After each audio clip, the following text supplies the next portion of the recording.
മലമ്പുഴയിൽ നിന്നാണ് മധുക്കര പോലീസ് വിഷ്ണുവിനെ കസ്റ്റഡിയിലെടുത്തത്. പാലക്കാട് സ്വദേശിയായ വിഷ്ണു യുവാക്കളെ ദേശീയപാതയിൽ വെച്ച് ആക്രമിക്കുമ്പോൾ ഒപ്പമുണ്ടായിരുന്നയാളാണ്.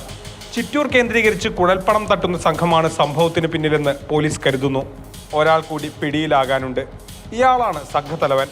അന്വേഷണ പുരോഗതിയിൽ തൃപ്തിയുണ്ടെന്ന് അക്രമത്തിനിരയായ യുവാക്കൾ മാതൃഭൂമി ന്യൂസിനോട് പറഞ്ഞു. ഇവർ നല്ല രീതിയിൽ തന്നെ എല്ലാം കാര്യങ്ങൾ ചെയ്യുന്നുണ്ട്. ഇപ്പോൾ ഒരാൾ ഇന്ന് പിടിച്ചിട്ടുണ്ട്. അപ്പോൾ ഇന്നും നാളെയായിട്ട് തന്നെ എല്ലാവരെയും പിടിക്കുമെന്നുള്ള ഇത് കിട്ടിയിട്ടുണ്ട് ഇവർക്ക്.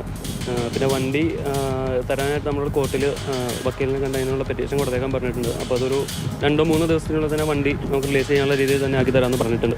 പ്രതികളെ ജസ്റ്റ് ഒന്ന് ഞങ്ങളിപ്പോൾ കണ്ടായിരുന്നു. അപ്പോൾ സാറ് ചോദ്യം ചെയ്യുന്നതിനിടയ്ക്ക് ജസ്റ്റ് കാണിച്ച് നമുക്ക് അവരെ കണ്ടിട്ടില്ല. മുഖംമൂടി വെച്ച് വന്നു പറഞ്ഞു നമ്മൾ കണ്ടിട്ടില്ല. അപ്പം നല്ല സഹകരണമാണ് ഇവിടുന്ന് നമുക്ക് കിട്ടുന്നത്. ദേശീയപാതയിൽ ഇത്തരം മോഷണം സ്ഥിരം സംഭവമാണ്. യുവാക്കൾ സഞ്ചരിച്ച വാഹനത്തെ കുഴൽപ്പണമുണ്ടെന്ന് കരുതിയാണ് ആക്രമിച്ചത്. പക്ഷേ സംഘത്തിന് വാഹനം മാറിപ്പോയി. മാതൃഭൂമി ന്യൂസ്, പാലക്കാട്.